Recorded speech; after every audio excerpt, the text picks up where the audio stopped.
وہ کہتے ہیں نا کہ آگ لگانے والوں کو کہاں خبر، آگ لگانے والوں کو کہاں خبر، رخ ہواؤں نے بدلا تو خاک وہ بھی ہوں گے۔ عورت کی سب سے بڑی عبادت اس کی عزت کی حفاظت ہے۔ وہ عورت عبادت گزار ہے جو اپنی عزت کی حفاظت کرتی ہے، چاہے وہ کتنی ماڈرن ہے، چاہے وہ باہر جا کر جو ہے وہ کتنے مردوں کے ساتھ بات کرتی ہے، لیکن اگر وہ عزت سے اپنے گھر سے نکل کے عزت سے واپس جاتی ہے تو یہ کریکٹر ہے کہ اس کے اتنے ماڈرن ہونے کے باوجود بھی کسی کی جرت نہ ہو کہ اس کی طرف آنکھ اٹھا کر جو ہے وہ دیکھ لے۔ دوستی تھی لیکن ایکسٹریم لیول نہیں تھا۔ زبردستی کی محبتیں نہیں ہوتی۔ جب آپ زبردستی کسی پر جو ہے دیکھیں، محبت تو وہ ہے جس میں کوئی آپ کے لیے خود سے دل ہارے، محبت تو وہ ہے جس میں خود آپ کے لیے جو ہے وہ اپنے دل کی ایموشنز کو آپ کے ساتھ شیئر کرے کہ مجھے تم سے محبت ہے۔ آپ تب قابل احترام ہے جب کوئی آپ سے محبت کر رہا ہو۔ صحیح، بالکل صحیح۔ آپ کسی سے محبت کریں، ضروری ہے محبت کریں، میں نے یہ نہیں کہا کہ غلط بات ہے، لیکن محبت میں ایکسٹریمسٹ نہ بنے، محبت میں کرمنل نہ بنے، محبت میں ضدی نہ بنے۔ اگر کوئی آپ کے ساتھ نہیں رہنا چاہتا اس کو راستہ دیں، واسطہ نہ دیں۔ جب تک ایک عورت دل سے کسی مرد کے ساتھ انوالو نہ ہو وہ محبت کنسیڈر نہیں کی جاتی ہے۔ محبت میں دونوں فریقین کا ایک دوسرے کے ساتھ جو ہے وہ انوالو ہونا بڑا ضروری ہوتا ہے، تبھی تو اللہ دلوں کو جوڑتا ہے، تبھی تو پاک محبت جو ہے وہ پریزنٹ ہوتی ہے۔ دنیا میں آج کل کے دور میں تو محبت ہے ہی کوئی نہیں، محبت نہیں ہے، یہ صرف دھوکے بازی ہے، فراڈ ہے، بزنس ہے۔ کہیں پہ محبت بزنس ہے، کہیں پہ محبت دھوکا ہے، اور کہیں پہ محبت فرسٹریشن ہے، کوئی ذہنی مریض ہے اور اسے کو محبت کرنے کا شوق ہے۔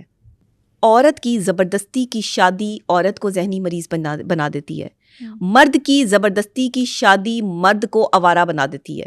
یاد رکھیے گا، زبردستی کی شادیوں سے پرہیز کریں۔ ماں باپ اپنی پسند جب بچوں پہ مسلط کرتے ہیں تو وہ اپنی پسند تو جو ہے وہ سامنے رکھ دیتے ہیں، لیکن بچوں کی پسند جب نگلیکٹ ہوتی ہے تو وہ زندگی نہیں گزار پاتے۔ زندگی دو روحوں نے، دو لوگوں نے گزارنی ہے، اور یہ میاں بیوی کا رشتہ جو ہے وہ دنیا کا نہیں، روحوں کا رشتہ ہے۔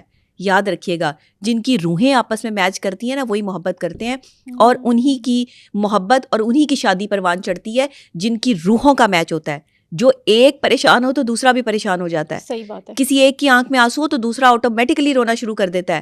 کوئی ایک اگر جو ہے وہ خفا ہو، روٹھا ہوا ہو تو دوسرا اسے منانے کے لیے جو ہے وہ انتھک کوششیں شروع کر دیتا ہے۔ محبت ہوتی ہی بے عیب ہے، اور محبت میں محبوب جتنا بھی عیب دار ہو وہ بے عیب لگتا ہے۔ یہ محبت ہے۔ محبت اگر کسی غلط شخص سے بھی ہو جائے نا تو انسان اس کی برائی نہیں کر سکتا، ہمت ہی نہیں ہوتی اندر سے، وہ بھی صحیح لگتا ہے، وہ بھی صحیح لگتا ہے، بندہ بار بار اس کی طرف جو ہے ذلیل ہو کے بھی جو ہے وہ جا رہا ہوتا ہے۔ یہ محبت ہے، یہ محبت نہیں ہے۔ ڈیمانڈیں رکھ دیں، کیڑے نکالنے شروع کر دیے، پھر پریشان کر دیا۔ اگر وہ اداس ہو رہا ہے تو آگے سے اس کو کہہ رہے تم تو ہو ہی ڈرامے باز، تم تو فلم ہو، تم تو ایسی حرکتیں کرتی یا کرتے ہو۔ یہ محبت نہیں ہے۔ مرد کی اگر محبت دیکھنی ہے نا تو اسے غصہ دلاؤ۔ عورتوں کو میں ہمیشہ کہتی ہوں مرد کو غصہ دلائیں، دیکھیں وہ غصے میں آپ کے لیے کیا الفاظ استعمال کرتا ہے، آپ کو اندازہ ہو جائے گا کہ یہ بندہ جو ہے وہ میرے ساتھ لائل ہے یا نہیں ہے۔ میں لڑکیوں کو بہت آسان ٹپ دے رہی ہوں کہ آزمانا ہے نا کسی مرد کو کہ بھائی یہ بندہ جو ہے وہ میرے ساتھ چل سکتا ہے نہیں چل سکتا، اسے غصہ دلا کے دیکھیں آپ کے لیے الفاظ کیا استعمال کرتا ہے، کیا مینٹیلٹی ہے، پتہ چلے کیا مینٹیلٹی آپ کے، اس کے اندر کیا پل رہا ہے آپ کے لیے، سامنے آ جائے گا۔ اگر وہ خاموش ہو جاتا ہے آپ کی عزت اور تکریم کے لیے تو سمجھیں کہ با کردار آدمی ہے، خاندانی نسلی مرد ہے۔ اور اگر آپ پہ جو ظلم زیادتی بدتمیزی کرتا ہے، آپ کی ڈگنیٹی کو ختم کرتا ہے، آپ پہ لان تان کرتا ہے، آپ کو گلم گلوچ کرتا ہے تو گھٹیا آدمی ہے۔ نہ اس کے ساتھ چلنے کی کوشش کریں، نہ اس کے ساتھ جو ہے وہ زندگی گزارنے کی جو ہے وہ کوشش کریں، آپ صرف ایک دیوار سے ٹکرائیں گی اور کچھ بھی نہیں ہے۔ عورت جس مرد سے محبت کرتی ہے نا اسی مرد تک محدود ہو جاتی ہے۔ عورت پھر دوسرے مرد کے بارے میں سوچتی بھی نہیں ہے اگر اسے سچی محبت ہو جائے، اور مرد بھی ایسا ہی ہوتا ہے۔ صحیح بات۔ تو مرد یہ عورتوں میں دیکھیں کہ وفادار کتنی ہے، عزت دار کتنی ہے، حیا دار کتنی ہے۔ ضروری نہیں ہے کہ ماڈرن لباس پہنتی ہے تو بے حیا ہے، حیا آنکھوں میں ہوتی ہے، حیا کردار میں ہوتی ہے۔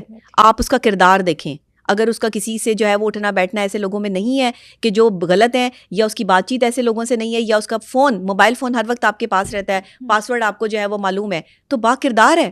صحیح بات۔ اس سے بڑی با کردار آج کے دور میں تو آپ کو نہیں ملنے والی، جس کا موبائل فون بھی آپ کے پاس ہو، جس کو ڈر ہی اور خوف ہی کوئی نہ ہو۔ ہاں کچھ خواتین، کچھ لڑکیاں جو آج کل کی ینگسٹرز جو ہیں وہ ہمیشہ ایسے ہی کرتی ہیں، موبائل فون چھپاتی ہیں، چیزیں چھپاتی ہیں، 2-2 3 سمیں گھر میں رکھی ہوئی ہوتی ہیں، باہر بھی بیوقوف بنایا ہوا، گھر میں بیوقوف بنایا ہوا لوگوں کو۔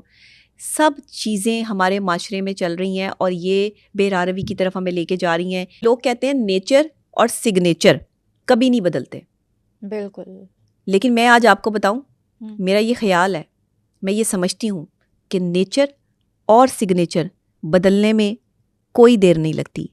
ایک ذرا سی چوٹ آپ کی انگلی پر لگے تو آپ کے سگنیچر بدل سکتے ہیں. ایک ذرا سی چوٹ آپ کے دل پر لگے تو آپ کی نیچر بدل سکتی ہے. ایک ذرا سی چوٹ آپ کی زندگی بدل سکتی ہے. اسی لیے کہ زندگی میں انسان کبھی بھی بدل سکتا ہے.